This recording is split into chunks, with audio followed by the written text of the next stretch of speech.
रचना जी राजस्थान से। राधे राधे महाराज जी, आपके चरणों में कोटि कोटि प्रणाम। महाराज जी, किसी के प्रति मन में द्वेष हो तो उसे कैसे खत्म करें? उस द्वेष भगवत भाव कहने की जरूरत नहीं, उससे अपने अंदर भगवत भाव रखो कि इसमें भी प्रभु विराजमान है। मेरे किसी पाप का मार्जन करने के लिए उनकी प्रतिकूल वृत्तियां हमारे प्रति आती हैं और हम उसे शांत भाव से सह लेते हैं, तो ना द्वेष बनेगा और ना आगे कोई संस्कार ऐसे बन पाएंगे जिससे हमारा बंधन होगा। पर भगवत भाव ही मिटा सकता है, दूसरा कोई नहीं। अध्यात्म भाव के द्वारा ही हम राग द्वेष पर विजय प्राप्त करते हैं। द्वेष उसी से होता है जो हमारे प्रतिकूल व्यवहार करता है। प्रतिकूल व्यवहार तभी होता है जब हमारे को भोग मिलना होता है दंड का। जैसे कुछ नहीं तो हृदय जल रहा है, उसके प्रति सोच सोच के हम जल रहे हैं व्यर्थ में, तो वो जो ताप हो रहा है वो हमारे पाप को नष्ट कर रहा है। निश्चित मानिए, अगर आध्यात्म को स्वीकार करेंगे तो किसी से द्वेष करने की जरूरत नहीं है। जो हमसे द्वेष करना है उसके प्रति भगवत भाव रखना और सह जाने की जरूरत है। बहुत उन्नति होगी, लौकिक और पारलौकिक दोनों उन्नति होंगी यदि द्वेष को सह गए। आप देखना, जो दंड हमें शरीर में मिलना चाहिए वो मेरे मन में जलन पैदा करके शांत हो गया, कितनी अच्छी बात है।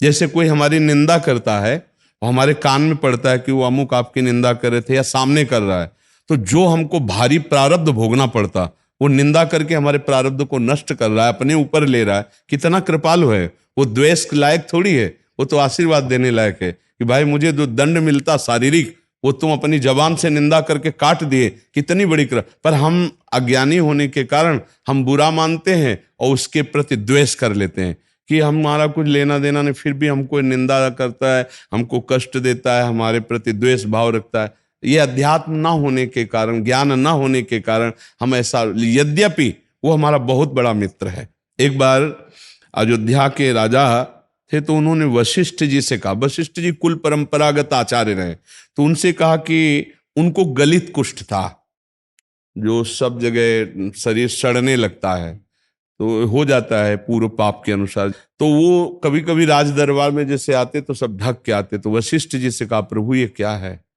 मैं चक्रवर्ती सम्राट हूं पुण्य बल से, लेकिन ये, तो उनका तुम्हारा पाप है, इसको भोगना पड़ेगा।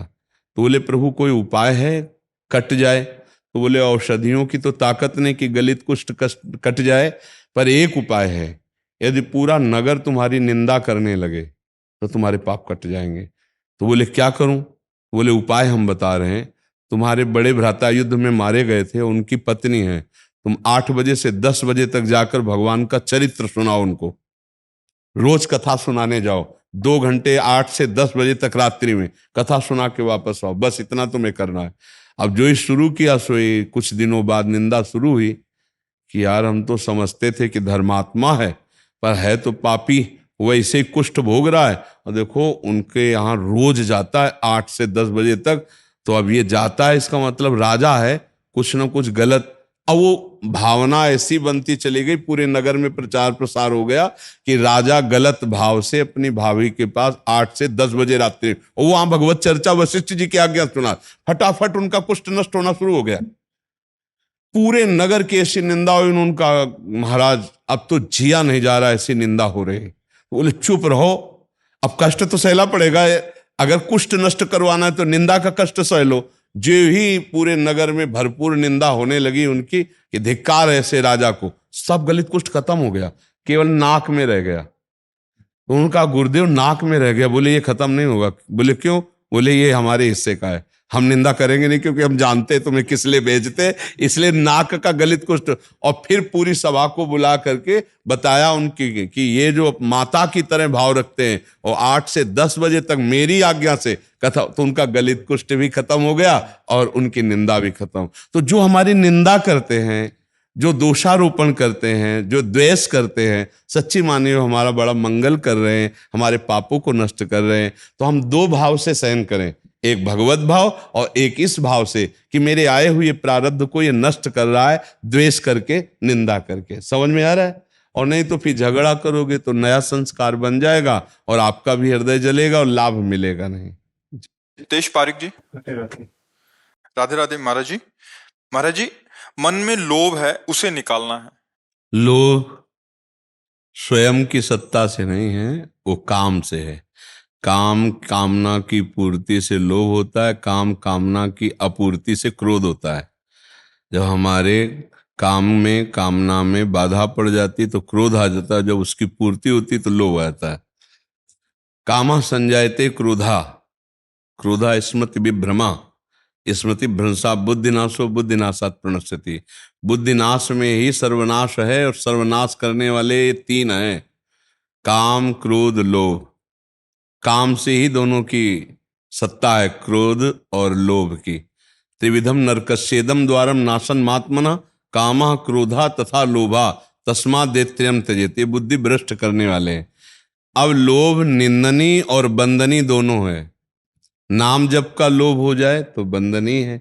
दूसरों की सेवा का लोभ हो जाए कि हमें धन मिले, हम दूसरों को सुख पहुंचाएं, मरीज जो रोगी लोग हैं उनको औषधि दें, जो भूखे हैं उनको अन्न दें, पशु पक्षियों की सेवा करें, तो लोभ एक बंदनीय है और एक निंदनीय है। आप बोलिए बंदनीय लोभ धारण करना है या निंदनीय? तो फिर हमको निंदनीय लोभ से हटना है, तो हमें परेशानी क्या है? लोभ को हटाने की जरूरत नहीं, लोभ बढ़ाने की जरूरत है। लेकिन लोभ किस विषय का? दूसरों का मंगल, अपना मंगल, तभी वो लोभ सार्थक है। रुपये का लोभ, भोगों का लोभ, भोगे हुए भोगों को बार बार भोगने का लोभ, ये चीजें फिर निंदनीय है।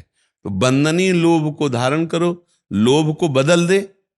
जैसे कोई नदी की धारा जा रही है, तो हम उसको अगर रोकना चाहें तो पहले हम आसपास उसके नहर निकाल दें दो उसकी धारा को रोकने के लिए, तो हम फिर रोक सकते हैं। ऐसे लोभ की धारा जा रही, अब वो गलत दिशा में मुड़ गई, और उसके आसपास हम सद दिशा वाली नहरें निकालें।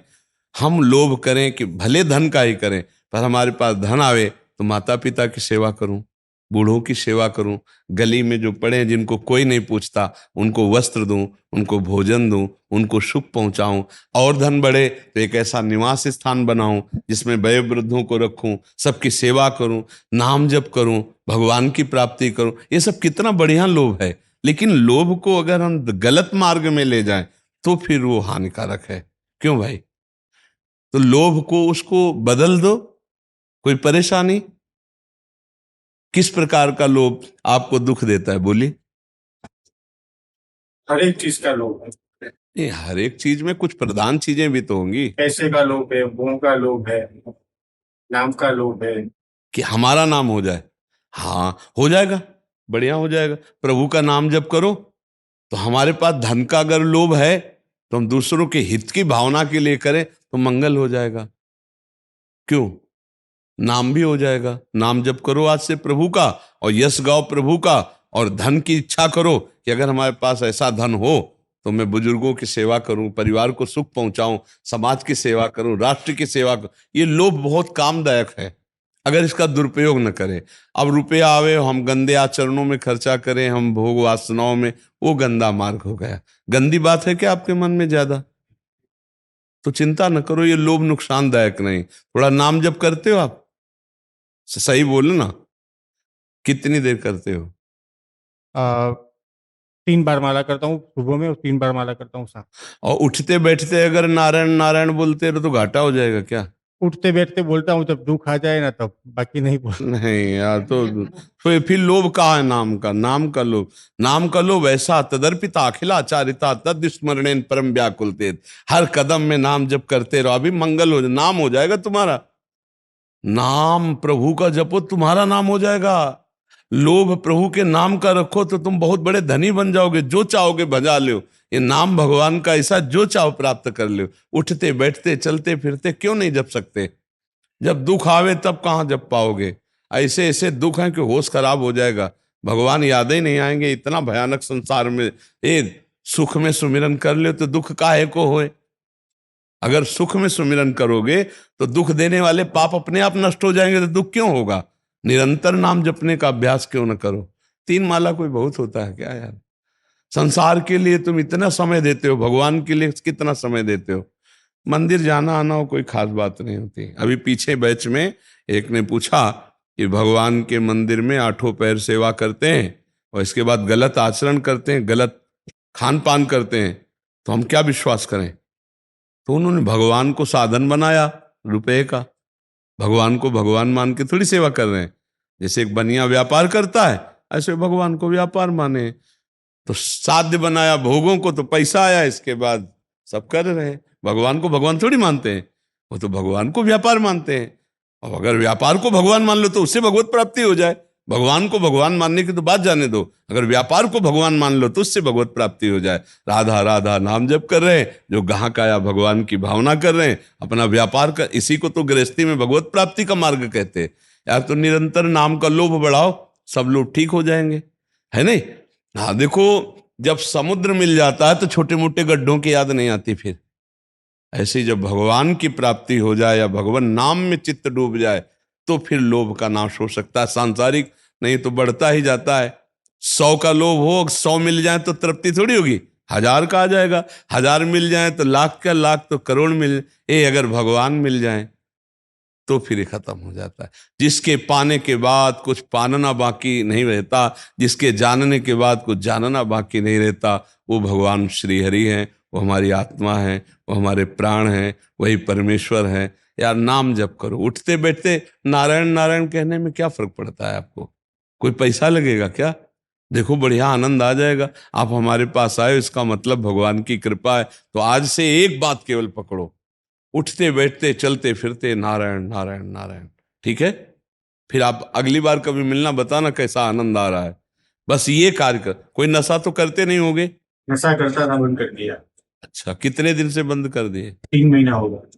ये तो बड़ी कृपा भी, छोड़ दिया, नहीं तो फिर जीवन ही बर्बाद हो जाता। एकदम से छोड़ दिया। अब कभी मत करना। नहीं करोगे पक्का? आओ नारायण नारायण जपो। हम तो वही कहेंगे, जहां चल रहे हो उसी मार्ग में पुष्ट करेंगे, ठीक है? आप अच्छे से चलो, बहुत अच्छे हो जाओगे और बहुत सुख मिलेगा। सच्ची कहते हैं तुमसे, अगर भगवत मार्ग में सुख ना होता ना तो हम माइक से चिल्ला चिल्ला के कहते, बड़े बड़े महापुरुषों के शासन में जीवन रहा है, हम आपसे कहते हैं कि अद्भुत परमानंद, अद्भुत महासुख, विश्राम, परम विश्राम, कोई चाह नहीं, न जीने की न मरने की, न कोई लाभ की न कोई हानि की, न कोई सुख की न कोई दुख की। यहां की बात कह रहा हूं। जल्दी से जल्दी ऐसी स्थिति प्राप्त कर लो कि कोई रोग, कोई शोक, कोई मृत्यु तुम्हें दुखी न कर पाए। वो भगवान के चरणों का आश्रय, वो भगवान का भजन है। इसलिए उठते बैठते चलते फिरते जो माला करते हो करो, नारायण नारायण ऐसा जपते रहो, ठीक है? भजन में इतना प्रभाव है, आप सच्ची मानिए कि बड़े से बड़े दुख को सहने की सामर्थ्य आ जाती है। कोई भी भजनानंदी दुखों को मिटाता नहीं है, क्योंकि जानता है इसको भोग लेते हैं और भजन का प्रयोग भगवत प्राप्ति के लिए करते हैं। देखो पैसा है, उसे चाहे जहां खर्चा कर लो, ऐसे भजन है। अगर आप मान लो चाहें कि हमारी किडनी ठीक हो जाए, ठीक हो जाएगी, लेकिन एक जगह कनेक्शन कट जाएगा। जो भगवान की प्राप्ति, जो भगवान का रस है, उसमें बाधा लग जाएगी, क्योंकि वो पैसा इधर खर्चा हो गया ना। अच्छा, ये कितने दिन चलेगा? एक नियत श्वास है, उतने ही दिन चलेगा। तो हम विवेक के द्वारा आए हुए कष्टों को सह ले और भजन का प्रयोग भगवत प्राप्ति के लिए करें। जो अनंत जन्मों से हम सुख चाह रहे हैं ना, वो भगवत प्राप्ति ही है। एक बार जहां भगवत साक्षात्कार हुआ, कृतकृत्य हो जाता है जीव, आनंद मगन हो जाता है। जैसे जन्म जन्मांतरों से हम सुख खोज रहे हैं, लेकिन देखो कहीं हमको तृप्ति नहीं मिल रही, क्योंकि यहां वो है नहीं, वो यहां है अपने अंदर हृदय में। और जहां उसका साक्षात्कार हुआ, बस फिर कृतकृत्य हो जाता है जी। अब वो चीज ऐसी तो है नहीं कि बता सके आनंद का। जैसे बोले कितना आनंद है, बोले बहुत। अरे मानो हम आपको एक मीठा खवाया, गुलाब जामुन खवाया, कैसा है? बोले मीठा है। नहीं कैसा मीठा है? बोले बहुत मीठा है। नहीं बहुत मीठा कैसा है? बोले गुलाब जामुन खा के देख ले, फिर नहीं आएगा। अनुभव गम्य भजन जय संता। बोले भजन में कैसा आनंद? बोले बहुत आनंद। बोले नहीं बहुत आनंद कैसा? बोले करके देख लो, क्योंकि ये अनुभव है। अब जबान की ताकत तो थोड़ा ही वर्णन करने के, एक प्राकृतिक आनंद को एक सीमा तक बोल सकती है। बोले कैसा? बोले मीठा है। बोले कैसा मीठा? बोले बहुत मीठा है। नहीं बहुत मीठा कैसा आनंद है? बोले खा के देख लो। इसके आगे नहीं बोल सकते आप। तो भगवदानंद कैसे कोई बोल सकता है कि कितना है कैसा है? वो तो अनुभव गम में। इसलिए नाम जप करो, बहुत आनंद का विषय है जी।